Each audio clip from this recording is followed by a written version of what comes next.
마태복음 6장 9절로 12절 말씀과 누가복음 11장 1절 이하인 말씀 속에서 우리의 죄를 사하소서 이런 제목으로 함께 말씀을 나누는데, 시간이 좀 지날 수 있겠지만은 우리가 정말 예수 믿는 사람은 조국이 있기 때문에 이 국가와 민족을 위해서, 우리 사회를 위해서 함께 공동의 책임을 가지고 또 사회 회복을 위해서, 우리가 희망적인 나라를 위해서 기도하려고 하면 나라의 돌아가는 형편도 우리가 알아야 될 것 같아서 제가 준비하고 이제 오늘 본문 말씀을 함께 나누려고 합니다. 우리 대한민국이 참으로 세계적인 절정적인 대한민국이다, 이렇게 한마디로 말할 수 있는 것은 한국 전쟁 직후의 모습을 기억하는 사람에게는 오늘 대한민국이 존재하는 것은 꿈만 같다고 그럽니다. 대한민국은 2차 세계대전 후에 독립한 150나라 중에서 유일하게 경제적 근대화와 정치적인 민주화를 이루었습니다. 외국 원조를 받던 나라에서 원조를 주는 나라로 우리나라가 성장을 했습니다. 최근 IMF 통계에 따르면 한국의 1인당 국민소득은 33,400불이라고 합니다. 1953년도에 우리나라는 66달러였습니다. 70년 만에 500배로 나라 경제가 성장했습니다. 한국은 세계도 경제 규모 10위입니다. 과학 기술은 7위입니다. 그리고 7나라뿐인 이 3-50 클럽에 진입한 나라입니다. 한국은 이제 전차와 대포와 항공기와 잠수함을 세계로 수출하는 방위산업 강국이 됐습니다. 소형 원전 기술은 세계 1위로 원전 수출하는 나라가 됐습니다. 전자정보기술은 세계 1위고 조선업 배를 만드는 것도 세계 1위고 잠수함 생산 5위를 차지하고 있고 자동차 생산도 세계적으로 5번째로 성장했고 철강 생산은 6번째로 성장했고 세계 4인 A1 강국이 됐고 3대 교육용 로봇 수출국이고 세계 1등 상품을 151가지를 가지고 있는 나라가 됩니다. 세계에서 문화를 수출하는 나라는 7나라뿐인데 한국은 그 중에 하나입니다. K-팝의 그 K-드라마가 세계적인 열풍을 일으키고 있고, 한글은 세계 언어학자들의 연구함에 의하면 최고의 문자를 가진 나라는 겁니다. 그래서 우리나라의 한글이 문자 없는 나라에 지금 수출하고 있습니다. 지난 8월 달에 US 뉴스가 발표한 세계 한국 순위에 따르면 한국은 프랑스보다도 일본보다도 앞섰습니다. 세계 6위입니다.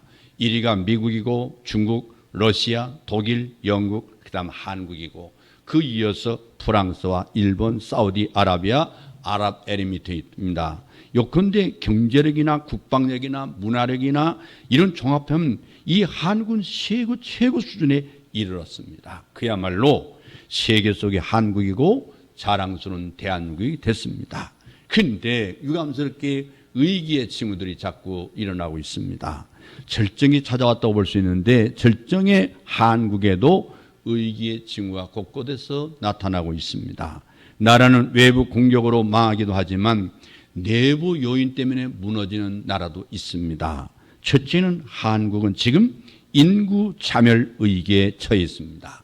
인구는 사회 존속의 기본 요건인데 한국은 2001년부터 합계 출산율 1.3% 이하의 초절산 국가로 들어섰는데 작년에 합계 출산율이 0.78명입니다. 한 사람도 낳지는 않는다는 거죠. 그 다음에 올해는 0.6명대로 예상이 되고 있다고 합니다. 그래서 1.0 이하 출산율은 세계적으로 유례가 없었는데 한국만이 유독 1.0 이하 기록을 2018년부터 6년째 경신하고 있습니다. 그래서 출산율은 세계 최전인데다가 나태율과 자살률은 또 세계 최고입니다. 낙태 시술 통계는 잘 드러나지 않지만 전문가들은 낙태 건수를 연간 최소 32만 건, 최대 100만 건까지 추정을 하고 있습니다. 2022년도 출생자 수는 약 25만 명을 우리가 출생했는데 낙태 시술 건수가 출생아보다도 훨씬 많게 100만 건이라는 사실입니다. 이것이 과연 정상적인 국가라고 할 수가 있느냐 하는 거죠. 그 다음 자살률은 2003년도부터 지금까지 압도적 세계 1등이라고 상당히 우리나라가 세계로 불명예를 안고 있습니다. 2019년도 OECD 국가 평균 자살률은 인구 10만 명당 11명이었는데 한국은 놀랍게도 24.6명이므로 월등히 자살률이 높습니다. 작년에는 25.2명으로 매일 평균 36명이 자살했습니다. 매일 40분마다 한 명이 자살한다고 하는 통계가 나오고 있습니다. 이 추세라고 하면 100년 안에 지금 인구의 60% 이상이 우리 대한민국에 사라질 것이고 과연 이 나라가 유지가 될 것이냐 하는 지금 현재 걱정을 하고 있습니다. 두 번째는 사회적 가치와 구별이 지금 혼란스러워 있는데 물적 가치가 만연해서 삶의 의미보다도 재미와 쾌락을 추구하는 나라가 돼버렸습니다.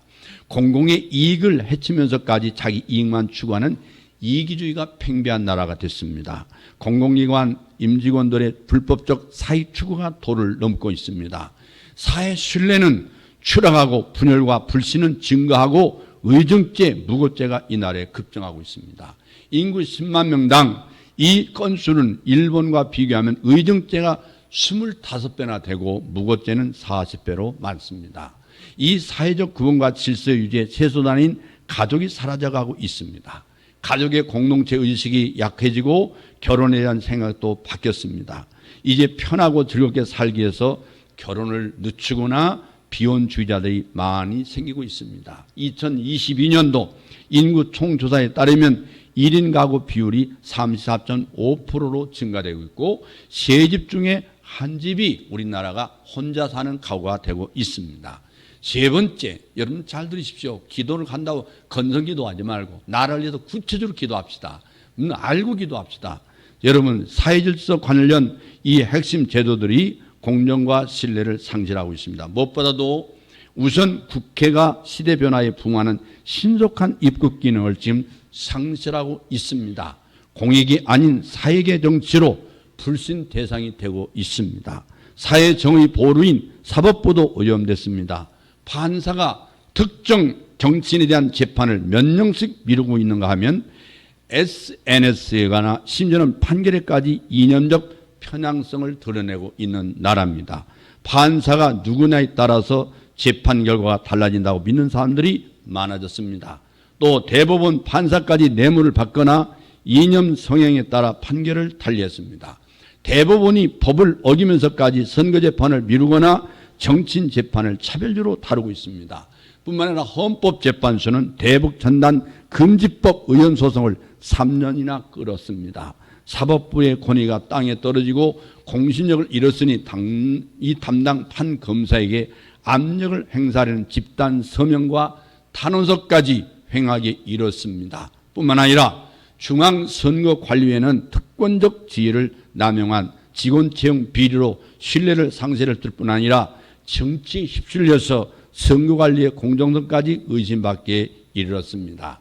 그리고 사회적 공긴, 신문, 방송, 이념적 지향에 치우친 기사가 올려져 있고 특정 집단의 선전기구 역할을 하고 있다는 사실입니다. 네 번째는 공권력이 흔들리고 있습니다. 국회는 국정원의 대공수사권과 검찰의 마약수사권을 경찰로 이관하도록 법을 바꿨는데 정작 경찰은 전문성과 인력 부족으로 감당할 수 없게 되었습니다. 그리고 경찰은 날로 흉포화되는 각종 범죄와 불법 파업과 시위를 통제하기도 벅차고 있는데 마약이 급속하게 확산되고 있고 청소년, 더군다나 군인들, 군인 내부반까지 이 마약이 침투되고 있는 대한민국 군인입니다. 한국도 이제 마약 정전국이 아니란 사실입니다. 2021년도 청주 간첩단, 2022년도 제주 간첩단, 2023년도 창원 간첩단, 민노총 간첩단 이런 여러 사건 등에서 북한 지령과 이들의 보고문을 보면은 북한은 지금도 끊임없이 남한의 좌익혁명 세력을 키우고 있고 하부 조직이 전국에 지금 이 또아리를 들고 있다는 사실을 기억해야 됩니다. 대한민국의 정체성이 흔들리고 있습니다. 건국일이 언제인지 국군의 뿌리가 어딘지, 누가 국가 유권자인지, 국가 이념의 자유민주주의인지 그냥 민주주의인지 주적이 누구인지 등 국기에 관한 사항을 이 논쟁의 대상으로 삼으니까 자유민주주의 체제가 위협받고 있다는 사실입니다. 다섯 번째는 여러분이 아는 것 같이 북핵위기입니다. 다수의 국제정치학자는 전쟁 발발 가능성이 가장 큰 지역 중에 하나로 한반도를 꼽고 있습니다. 북한은 최근 핵무력 발전 고도화를 명기하는 개헌까지 했습니다. 또 주 유엔 북한 대사는 지난달 26일에 유엔 회의에서 언제 핵전쟁이 터질지 모르는 일촉즉발의 의기라고 협박을 했습니다. 그리고 이틀 후에 미 국방부는 북한이 군산 충돌 시에는 핵무기를 사용할 가능성이 있다고 분명하게 얘기했습니다. 상황이 이처럼 엄중한데도 북한이 설마 전쟁을 일으키겠냐라는 이 안이하게 생각하는 사람들이 지금 많이 늘어나고 있습니다. 1월 20일 그런 2.1 사태나 아웅산 테러 칼기 폭파 사건에서 보듯이 북한은 체제 위를 위해서 무슨 짓이든지 할 수 있는 집단이라는 사실입니다. 북한은 대량 이 아사 사태를 겪으면서까지도 적과 통일 목표를 한 번도 바꾼 적이 없습니다. 북한은 핵무력 완성과 남한 내 혁명 역량 고향으로 적과 통일의 때가 됐다고 오판할 수 있습니다. 문제는 대다수 국민은 물론 국가 엘리트조차 이런 의기징후에 대해서 아주 심각하게 생각하지 않는다는 사실입니다. 오늘 기독교인들이 일제시대는 한국이 기독교가 먼저 들어와서는 예수 믿는 사람들이 사회를 선도하고 이끄는 리더자가 됐지만 오늘 기독교인들마저 그저 천당이나 알고 찬양이나 하고 할렐루야만 알지 실제 이 나라의 형편에는 전혀 관심도 책임도 지지 않는 이런 무책임한 기독교인이 늘어가고 있다는데 통탄하지 않을 수가 없습니다. 어쨌든 대한민국은 계속 발전한다고 믿는 것 같습니다만 그러나 많은 의기징후에 철저하게 대비하지 않으면 언제 이 나라가 몰락할는지 모른다는 사실입니다. 저는 여러분들이 함께 기도할 제목이라는 사실을 깨닫고 우리는 지금 앞으로 중국이 세계 곳곳마다 총선에 개입하고 있는데 특별히 여러분 이 카나다의 총리 선출에도 사실은 미 카나다의 1만 명의 유학생을 동원해 가지고 그리고 10만 명의 효과를 노리는 그리고 거짓 이런 여론화를 시켜서 상당히 이 카나다를 갖다가 움직였고 우리 대한민국도 마찬가지인 사실을 깨닫고 우리 함께 기도하는 그런 여러분 되시기를 주의 이름으로 축원합니다. 여러분 주기도문은요 마태복음의 핵심을 담고 있는 동시에 산상순이 갖는 하나님 나라의 특징을 가장 극명하게 보여주는 기도입니다. 우리는 항상 주기도문을 암송할 때 하나님 나라 이 다시 말하면 교회론적인 관점에서 주기도문을 암송하고 이해할 필요가 있다고 생각이 됩니다. 오늘날 특별히 오늘은 주기도문 중에서 가장 까다롭고 난해하지만은 실질적인 부분인 죄 용서에 대한 이야기를 다루려고 합니다. 저는 오늘 이 본문을 통해서 하나님 마음 읽기를 시도할 건데 지난 시간에 네 번째 간청이 뭐냐면 육체를 위한 간구는 양식이었습니다. 다섯 번째 간청의 제목은 오늘 영혼을 위한 간구를 하고 있습니다. 용서와 시험에 들지 않게 해달라는 이 기도와 악에서 구출해달라는 세 가지 필요한 요구사항이 등장하고 있다는 사실입니다. 제가 지금 다 얘기 안 했지만 우리나라의 의기사항 문제를 여러분들이 TV에서 다 아는 것 같지만 물어보면 모르고 있다는 사실이에요. 그렇기 때문에 무엇을 위해 기도하는지 기도 내용도 완전히 틀에 박힌 기도가 1년, 2년, 10년, 여러분 평생 하고 있다는 거죠. 한 발짝도 기도가 발전이 안 되고 있다는 거예요. 자기 바운드리에 떠나지 않는 거예요. 여러분 이 기독교는 엄연히 말하면 사회의 통합과 사회 질서를 위한 종교적 역할을 하고 있습니다. 근데 그 윤리 역할을 못한다면 우리는 지금 벌써부터 기독교가 눈밖에 나고 있고 등을 돌리고 있다는 사실을 알아야 됩니다. 사람들이 악해서 여러분 선해서 예수 믿는다고 생각하지 마세요. 여러분도 악합니다. 하나님 앞에 보면 악한 죄인이에요. 여러분이 선합니까? 저는 한 번도 기독교인이 선하다고 생각해 본 역사가 없습니다. 50년 목회하면서. 우리는 모두가 악합니다. 바깥에 있는 사람은 악하고 교회 건물 안에 있는 사람은 선합니까? 천만의 말씀, 그런 거짓말하지 마세요.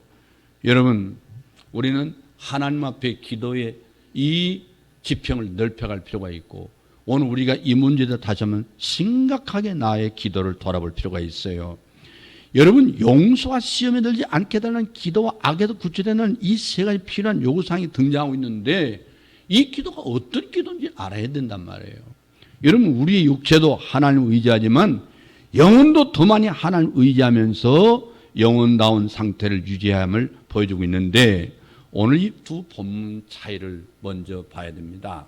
여러분들이 제가 이 말하니까 무슨 말인지 잘 모르겠는데, 이 문제를 다루기 앞서서 마태복음과 누가복음의 차이에 대해서 먼저 말하려고 합니다.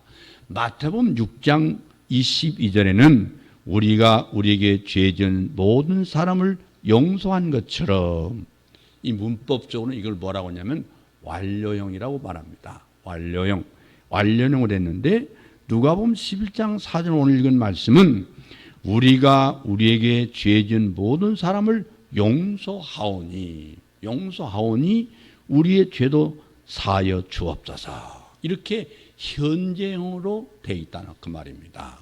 그래서 언어의 차이에서 기인한 것으로 마태복음에 예상되는 독자는 유대인이고, 누가복음의 독자는 누구겠어요? 헬라 사람들입니다. 이방인입니다. 이 주기도문 원래 예수님께서 아람어로 가르쳤습니다. 아람어. 그리고 아람어를 히브리어로 옮기게 된 건데, 아람어와 히브리어는 히라버나 영어처럼 시제가 없습니다.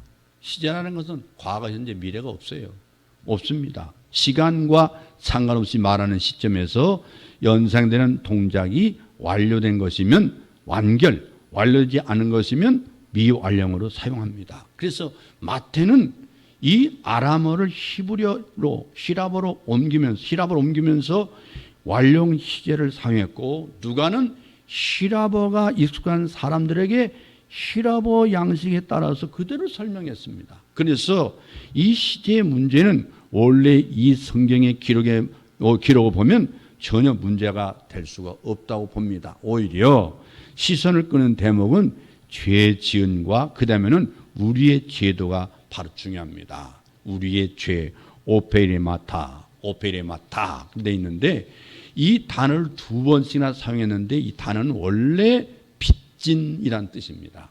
빚을 말합니다. 우리가 우리에게 빚진 모든 사람을 자유롭게 하오니 우리가 당신에게 대해서 빚진 것도 탕감하여 주옵소서 하는 그런 기도입니다. 그 유대인들은 이미 구약 시대로부터 죄를 빚으로 생각했어요. 부채로 생각했어요. 빚. 그래서 이게 익숙하기 때문에 죄를 사하여 주옵소서라고 표현하는 것보다 죄를 빚으로 표현하는 어법에 더 큰 호소력을 가지고 있습니다. 이에 비해서 누가는 비유대인들, 헬라 사람을 향해서 기록했기 때문에 마태처럼 기록하면 죄 문제는 하나님께 갖기만 하면 된 경제적인 거래관계로 생각할 위험이 있었어요. 그래서 하나님과의 관계에서는 이 하말티아스, 이 죄라는 단어를 여기에 써 있습니다. 사람에 대하여 죄를 용서해 준다는 개념은 마태와 똑같이 오페이론티라는 단어를 사용합니다. 이 모든 이 차이점들이 있는 것은 사실이지만 근본적으로 이 두 기도문 사이에 신학적인 논쟁이 될 정도의 차이점은 없다고 결론 내릴 수 있습니다. 그래서 하나님께 죄를 용서받는 것은 이미 우리가 다른 사람의 죄를 용서했기 때문이냐, 아니면 하고 있기 때문이냐라는 이 질문은 의미가 없게 됐습니다. 오히려 이 말씀은 삶의 성향을 보여주고 있는 것이죠. 다시 말하면 우리가 우리에게 죄 지은 사람들을 과거든 현재든 계속 용서해 주면서 살고 있사오니 주님도 우리의 잘못을 용서해 주시옵소서. 이런 기도입니다. 그래서 이 본문의 전제를 보면요, 모든 인류는 뭐야? 죄인입니다. 죄에 빠진 존재입니다. 이 죄는 사실을 우리에게 말씀하고 있어요. 다시 말하면 하나님께 용서받아야 할 존재란 그 말입니다. 사도 바울은 로마서 3장 23절 말씀에 그랬어요. 로마서 3장 23절 모든 사람이 죄를 범했음에 하나님의 영광에 이르지 못하다니. 이것은요 우리 인류의 특징입니다. 인류의 특징이요. 죄가 무엇이고 어떠한 특징이 있는지 굳이 설명하지 않더라도 모든 사람들은 죄가 있다는 사실입니다. 우리 안에 거짓이 있고 탐욕이 있고 분노가 끓고 시기 질투가 있고 음란이 상존한다는 사실이죠. 인류의 역사는 아담과 하와 타락 이후에 이 저주 가운데 있음을 명확하게 말씀하고 있어요. 이러면 창세에 들어가 보면 하나님께서 하와를 창조했을 때 아담은 뭐라고 말합니까? 창세기 2장 23절에 아담이 이르되 이는 내 뼈 중에 뼈요 살 중에 살이라. 이것을 남자에게서 취하신즉 여자라 부리라 하니라. 이것으로 나타난 이 뼈 중에 뼈, 내 뼈 중에 뼈요 살 중에 살이라는 표현은 두 가지 의미를 가지고 있습니다. 히브리어 최상급 표현이 뭐냐면 당신은 나에게 최고의 존재입니다. 당신은 나의 최고의 존재라는 뜻을, 그리고 언약적인 의미에서 내가 당신을 나의 목숨을 다해 사랑하겠습니다. 그런 뜻이에요. 뼈 중에 뼈. 그러니 흔히 잘못 해석한 사람은 무슨 소리야? 나한테 나간 내 갈비뼈 하나가 없잖아. 그 바로 당신이야. 그러면서 당신은 나를 하늘같이 섬겨야 돼. 이건 진짜 무식한 소리를 하고 있다는 사실입니다. 이게 목사님들의 잘못이죠. 성경을 정확하게 히브리어 성경을 해석하지 않았기 때문에 문제가 생긴 거예요. 정확한 이 말씀이 뭐냐면 바로 내 뼈 중에 뼈, 살 중에 살이라고 하는 것은 당신은 나에게 최고의 존재입니다. 이렇게 사랑해야 되는 거고요. 그리고 내가 당신을 나의 목숨을 다해서 사랑합니다. 이런 뜻이에요. 그래서 모든 율법을 요약한 하나는 우리 목숨과 뜻과 정성을 다해서 하나님을 사랑하는 것이고, 다른 하나는 내 이웃을 내 자신과 같이 사랑하라. 그런 말씀입니다. 마태복음 22장 37절 이하에 보면 예수님께서 이르시되 내 마음을 다하고 목숨을 다하고 뜻을 다하여 주 너의 하나님을 사랑하셨으니 이것이 크고 첫째 되는 계명이요 둘째도 그와 같으니 내 이웃을 내 자신같이 사랑하라 하셨으니 이 두 계명이 온 율법과 선자의 강령이니라. 할렐루야. 자, 이걸 주의해야 볼 것은요, 바로 내 이웃을 내 자신같이 사랑하라 그랬어요. 이게 무슨 말입니까? 진정한 이웃 사랑은 자기 사랑에서 출발한다 그 말이에요. 자신을 사랑하지 않는 사람은 이웃을 사랑할 수가 없습니다. 자신의 삶을 헛되게 사용하고 자신의 재산을 허랑방탕하게 사용하고 자신의 몸을 아무렇게 사용한 사람은 절대로 이웃을 사랑할 수 없어요. 그럼 자기 사랑이 뭐냐? 그건 하나님께서 창조하신 창조의 목적대로 자신을 사용하고 그렇게 살아가야 한다 그 말이에요. 이것이 진정한 자기 사랑이다. 다른 사람 대할 때 무례하고 비하하는 사람들은 그 자신의 내면이 공허한 사람이에요. 자신에 대해서 사랑이 없는 사람이에요. 우리 안에 하나님께 주신 진정한 사랑 가득 차 있는 사람들은 그 사랑으로 타인을 대하기 때문에 함부로 대하지 않는다 그 말이에요. 왜냐하면 우리는 모두 하나님의 존귀한 자녀들인 때문에 그렇습니다. 사람 무엇인가 볼 때요, 객관적으로 사실을 보는 것이 아닙니다. 여러분 객관적으로 봅니까? 거짓말입니다. 객관적으로 볼 수 있어요? 객관적이라는 건 무슨 뜻인지 그것도 모르시죠? 모든 사람이 똑같이 생각하는 생각을 말하는 거예요. 주관은 뭐예요? 나만 생각하는 거예요. 내 관점에서. 여러분 분명히 보세요. 여러분 자기 안에 있는 그것으로 세상을 보고 사는 사람을 바로 그렇게 판단하게 돼 있어요. 그게 바로 주관주의고 이기주의고, 그래서 자기중심이에요. 누군가에도 이런저런 얘기하는 것은 화제의 대상이 아니라 바로 자기 자신에 대한 이야기하는 겁니다. 주님은 이렇게 말씀했어요. 마태복음 12장 35절 말씀에 선한 사람은 그 선에서 선한 것을 내고 악한 사람은 그 쌓은 악에서 악한 걸 내느니라. 내 마음속에 뭐가 있냐에 따라 달라진다 그 말이에요. 내 마음에 바로 내 안경에 뿌연히 끼면 다른 사람을 정확히 봅니까 안 봅니까? 제 해석대로 보는 것이죠. 제 마음대로. 여러분 보십시오. 아담과 하와가 타락한 이후 그들의 대화가 어떻게 변했습니까? 창세기 3장 12절 말씀 보면 아담이 이르되 하나님이 주셔서 나와 함께 있게 하신 여자, 그가 그 나무 열매를 내게 주므로 내가 먹었나이다. 자, 뭘 생각하고 있어요? 최고의 가치를 부여하던 하와에게 이제는 자신을 타락하게 한 주범이 누구냐? 바로 너다 이거예요. 너. 그게 얼마나 비겁하고 교활한지 모릅니다. 그러면 모든 말은 타인에 대한 평가나 비평이 아니라 바로 자기 자신을 드러내고 표현하는 겁니다. 그렇기 때문에 우리는 그 말을 할 때 누군가에 대해서 말한 게 아니라 나 자신에 대해서 말하고 있는 것을 잊지 말아야 됩니다. 이처럼 우리는 타락했습니다. 하나님의 영광으로부터 떠나 있습니다. 그래서 죄에 대한 더 많은 증거를 찾으려면 하늘을 두루마리 삼고 바다를 먹물 삼아도 다 기록하지 못한다고 찬송가 304장에 나와 있잖아요. 그것은 하나님의 사랑. 한번 찬송 부를까요?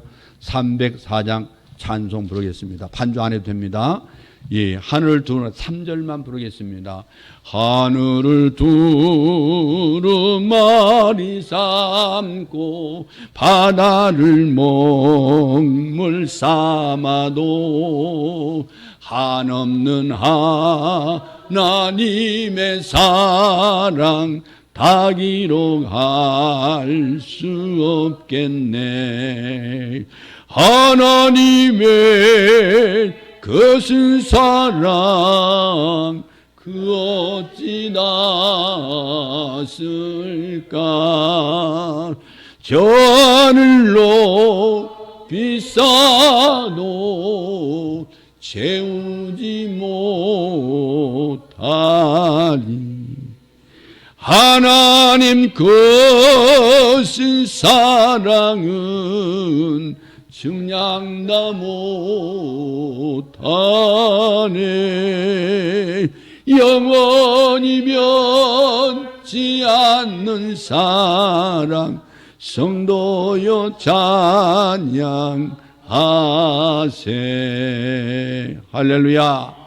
우리의 모든 것은 다 하나님께서 주신 것입니다. 여러분의 생명도 내 것이 아닙니다.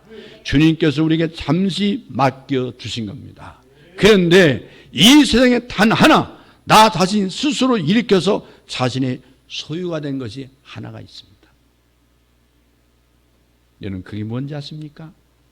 여러분 어거스틴이 이렇게 말했습니다. 이 세상의 모든 사물 중에 확실하게 내 것이라고 말할 수 있는 건 단 하나밖에 없다. 그것은 죄다. 엄청난 말을 했습니다. 하나님이 보실 때는 우리의 죄가 큰 죄든 작은 죄든 상관없이 그 자체가 무한한 죄의 크기를 가지고 있다는 거예요. 죄의 본질 또한 크기에 상관없이 하나님 향한 반감이고 하나님 향한 대적이 죄입니다. 죄를 무한히 빚졌기 때문에 하나님 앞에 갚지 않으면 안 되는 것이죠. 두 번째 용서의 조건은요, 모든 이는 죄인이라고 우리는 다 인정합니다. 죄를 용서받을 대상인 걸 우리는 알고 있습니다. 그런데 놀랍게도 예수님은 나의 죄가 아니라 우리의 죄라고 말했어요. 우리가 우리의 죄. 그래서 혹시 번역이 잘못됐는가 싶어서 헬라 원문을 제가 헬라 성경도 보고 헬라 원문을 봤어요. 헬라 원어 성경을 보니까 카이 아페스 헤미타 오페네마타 헤몬 그렇게 돼 있어요. 근데 우리가 이 말을 그대로 우리말을 헬라로 된 걸 보니까 오스카이 헤메이스 아페 카멘 도이스 아페 레 타이스 헤멘 그렇게 돼 있어요. 그러니까 이 보면 오페리타이스 여기 보면 오페이네마타 이렇게 돼 있는 것은요 바로 내가 아니에요. 내 죄가 아니에요. 우리의 죄. 여러분 역시 나가 아닌 복수행이 우리라고 돼 있어요. 헬라 성경에. 그럼 예수는 분명히 우리가 우리에게 죄 지은 자를 용서한 것처럼 이렇게 말하고 있거든요. 여기서 나오는 우리를 어떤 의미에서 비롯되는 것일까? 우리는 나로 구체화시켜도 된다고 생각했는데 대부분의 성경 이 주석가들은 그런 얘기를 하지 않지만 해석상 나를 전제로 하고 해석합니다. 그럼에도 불구하고 우리라는 표현은 공식적인 호칭이에요. 그것은 바로 유대인들이 가지고 있는 민족성을 말하고 있는 겁니다. 우리 민족에 죄가 있어요. 유대인들은. 여러분 우리라는 표현 보세요. 그렇다면 우리에게 죄진 자라는 이방인, 더 자세히 말하면 유대인에게는 누구를 지금 예수님 용서라는 말합니까? 우리가 우리의 죄, 우리가 우리 죄를 용서해 준 것 같이 우리 민족의 죄가 뭐해서 유대인의 죄가 뭔지 아세요? 바로 로마인들을 원수로 생각하는 거죠. 그럴 수밖에 없는 거죠. 로마인들이 이스라엘을 석구로 삼고 착취하고 탈취하고 폭정을 저질렀습니다. 이 참을 수 없는 고통과 아픔을 안겨주는 대상이 바로 로마인이거든요. 그렇기 때문에 이스라엘은 언제나 하나님 나라를 이스라엘 독립으로 생각했어요. 이스라엘 독립. 그래서 우리는 여기서 용서의 대상이 로마이든 개인이든 상관없이 우리에게 고통 주는 사람을 분명히 말하고 있습니다. 이제 이 부분은 조금 더 확장해 해석해 보면 주님께서 말씀하신 용서가 뭔지 마태복음 안에 찾아볼 수 있습니다. 마태복음 5장 20절에 이렇게 말하고 있어요. 내가 너희에게 이르노니 너희 의가 서기관과 바리새인보다 더 낫지 못하면 결국 천국에 들어가지 못하리라. 유대인들이 제일 싫어하는 사람이 누구죠? 아주 외식적인 서기관 바리새인, 말 잘하는 목사님, 행동이 없는 목사님, 실천이 없는 종교 지도자들, 관부들, 말은 잘하는데 삶이 없는 사람들. 그리고 너의 의가 그랬어요. 너의 의가 서기관, 그 회칠한 무덤 같은 서기관과 바리새인과 같지 않으면, 그걸 못하면, 엄청난 무슨 말입니다. 이웃에 대한 이야기거든요. 이 서기관과 바리새인으로 대표되는 경건한 유대인들은 이웃을 오직 유대인으로 한정하고 있어요. 이렇게 미천한 어느 정도 신분 있는 유대인들을 말합니다. 그러나 그리스도인들에게 이웃은 모든 유대인을 포함하고 모든 족속과 민족을 통틀어 이야기합니다. 그래서 5장 21절 이하에 보면은 이 내용이 이웃에 대해서 어떤 마음을 가져야 할 것인지를 잘 설명해 주고 있습니다. 누구든지 누구를 막론하고 이웃을 욕하거나 비방하면 안 된다 이 말이에요. 다른 사람 욕하면 안 됩니다. 심지어 음란한 마음을 가져도 그 죄라는 거예요. 5장 38절 이하에 보면은요, 그곳에 역시 다른 사람 이웃에 얘기하고 있는 것이 바로 5장 43절로 48절 말씀이에요. 그래서 마태복음에 나타난 용서의 개념은 우리가 일반적으로 한 사회적 개념을 훨씬 뛰어넘었습니다. 그런데 주님은 어떤 이유로 막론하고 모든 사람을 용서할 때 하나님께서 죄를 용서해 주신다. 우리가 하나님 앞에 나갈 때 조건이 있습니다. 그건 우리도 우리에게 죄진 자들을 용서해야 한다 그 말이에요. 12절의 말씀은 사회 준 것 같이 과거형으로 되어 있습니다. 이 구절을 시제에 맞게 하면 우리가 우리에게 죄진 자들을 이미 용서해 주기 때문에 하나님도 우리 죄를 용서해 주십시오. 그런 기도입니다. 우리는 이곳에 죄진 자들이 로마라는 것을 알고 있지만 더 나아가 우리의 원수들까지도 내가 용서했으니 용서해 주세요. 여러분, 이 말씀 속에서는요, 주기도문 속에 나타나는 이웃의 개념이 기존의 유대인이 갖는 이웃의 개념을 훨씬 뛰어넘어서 모든 인류까지 확장됐다는 사실을 알아야 됩니다. 여러분 마음속에 용서 못한 분이 있습니까? 용서하시기 바랍니다. 예수님께서 말씀했잖아요. 너희가 용서를 하면 내가 용서해 준다. 그렇게 말씀하고 있어요. 무엇보다 유대인으로서 할 수 없는, 유대인뿐 아니라 보통 사람이면 불가능한 용서를 하시는 걸까요? 이것이 바로 하나님 나라의 비밀이 숨겨져 있어요. 12절을 보면은 영화의 한 장면처럼 상상해 보는데 왕자의 하나님이 앉아 계십니다. 그런데 죄인이 그 앞에 무릎을 꿇고 이렇게 말합니다. 당신이 원하는 대로 나는 모든 사람을 용서했습니다. 이제 당신이 저의 죄를 용서해 줄 차례입니다. 당신 약속을 지키십시오. 그런 뜻입니다. 이 이야기는요, 마태복음 18장 21절에 보면 용서할 줄 모르는 종의 비유를 읽을 수 있어요. 1만 달란트 빚진 자의 비유를 알려진 이 비유는요, 형제에 대한 용서를 말해요. 용서해야 됩니다.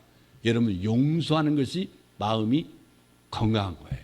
용서하면 마음이 천국이 이루어집니다. 이 비유 내용은요, 1만 달란트 빚진 자를 왕이 용서해 달라고 해서 용서해 줬는데, 용서받은 종이 자신에게, 100데나리온을 빌려갔는데, 이걸 안 갚는단 말이에요. 그럼 마침 내가 용서받고 지나가는데 그 원수 같은 놈을 만났어. 놈을 만났어요. 가자마자 뭐예요? 넥살을 잡고 너 내놓지 않으면 오늘 살아남지 못한다.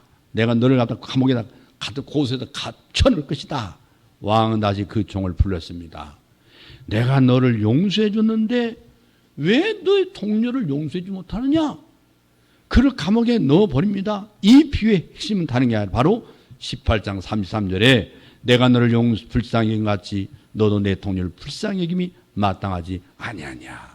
그래서 마태는 주기도문 속에 죄를 일반적인 하마르티아라는 단어가 아니라 빛이라는 단어를 썼는데 오페이렘마 이렇게 돼 있거든요. 그래서 이 18장의 비유와 내용을 비교하거나 대조하는 목적으로 두 개 이상의 요소를 나란히 배치하고 있는데 이 비유를 마무리하면서 18장 35절에서 이 말씀을 주기도문 후반부에 나오는 6장 14절로 15절 말씀을 비교해보면 너희가 각각 마음으로부터 형제를 용서하지 않으면 나를 하늘 아버지께서도 너희에게 이와 같이 하시리라.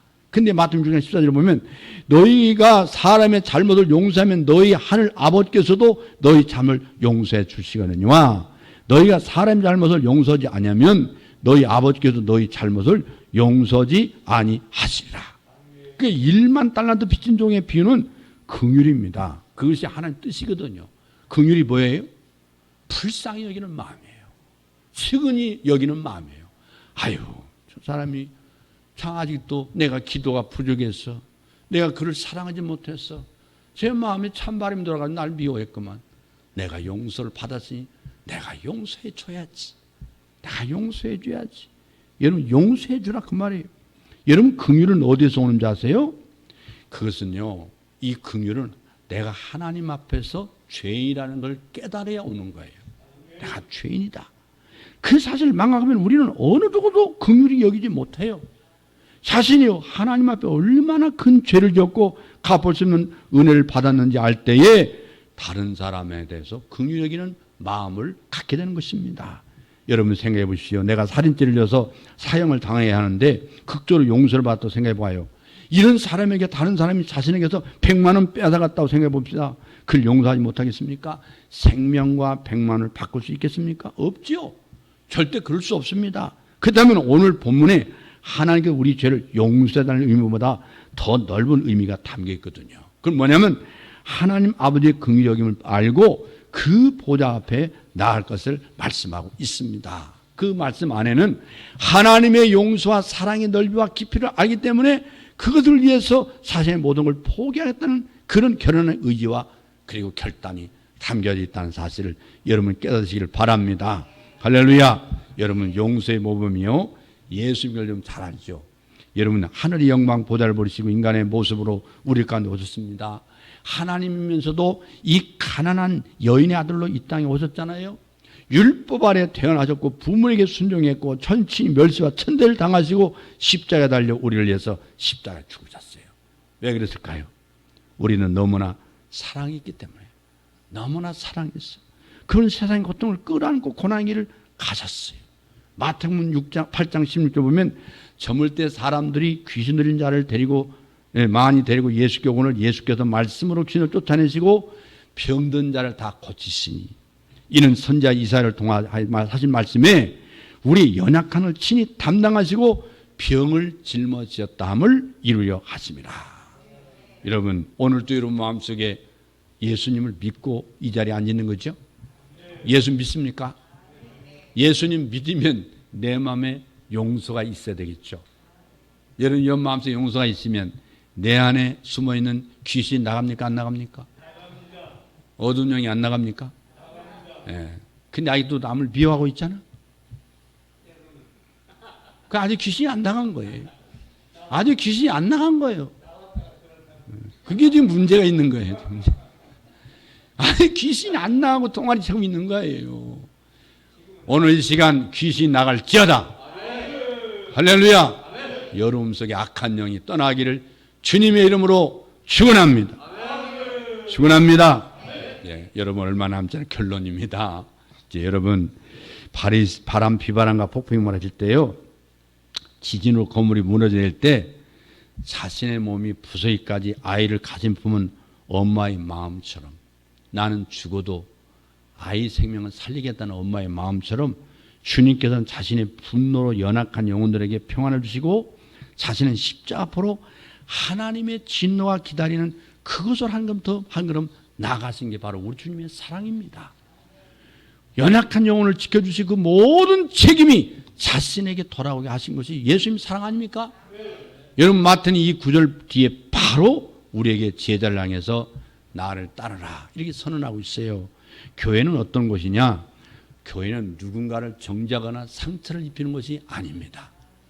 여러분, 사랑하고 격려하고 의료하고 서로 짐을 떠안아 주는 것이 바로 교회인 줄로 믿습니다. 그리고 교회는 뭡니까? 용서하는 곳입니다. 다른 사람에게 긍휼을 베푸는 곳입니다. 왜냐하면 그 어떤 사람보다 내가 하나님 앞에 너무 큰 죄임을 알 수 있도록, 내가 죄인 걸 알면 알수록 긍휼을 베풉니다. 용서하지 않을 자가 없습니다. 그래서 히브리서 12장 1절에 이러므로 우리에게 구름같이 흘러나오는 허다한 증인들이 있으니 모든 무거운 것과 얽매이기 전 쉬운 죄를 벗어버리고 인내로서 우리 앞에 당한 경주를 하며 믿음의 주요 또 온전케 하시는 예수를 바라보자. 여러분, 결국 하나님께서는요, 우리의 육체를 위해서 매일매일 일용할 양식을 내리시죠. 지난주에 기도하는 것처럼 매일매일 일용할 내려주시고, 또 뿐만 아니라 우리의 영혼을 위해서 매일 예수님의 십자가의 보혈을 기초로 우리 죄를 용서해 주십니다. 하나님의 사랑의 깊이와 넓이, 죄를 향한 주님의 자비한 아름다움을 알게끔 만들어 준 줄로 믿습니다. 할렐루야. 자, 우리는 기도할 때마다요, 우리가 하나님 앞에 그리스도로 살아가자면 하나님 나라에 미치지 못하는 우리 미천한 신앙생활을 돌아봐야 돼요. 여러분, 윤리적으로 많은 흥과 우리 안에 있는 탐욕을 발견할 수 있습니다. 벌써 이제 한 해를 마감하는 입장에서 여러분 그렇게 살고 있습니까? 저는 매일 글을 쓰는 사람입니다. 매일 시를 2편, 3편 씁니다. 많은 글을 씁니다. 그래서 시간이 있으면 늘 글을 쓰는 사람인데, 여러분, 나 자신을 발견할 때, 내가 용서받지 못했다면 이제는 내 마음에 나는 죽을 준비가 돼 있어요. 솔직히 그럽니다. 이제는 죽을 준비 됐습니다. 언제 가도 괜찮습니다. 근데 이제 남은 지금 이 시간에 하나님께서 남의 나이를 먹고 살 수 있는 나이로 하나님 축복하신 것은 나 자신을 향해서 회개하는 뜻이 아니겠나. 하나님의 회개하는 시간들이 더 많아져야 되겠다. 그래서 이 주기도문을 주신 예수님께서 부족한 죄이라도 십자가의 사랑만 유일한 통한 사실을 고백하는 사람들에게 오늘도 무한한 죄를 용서하시고 또다시 은혜를 주신다는 사실입니다. 이 믿음으로 승리하기를 주의 이름으로 축원합니다. 기도하겠습니다.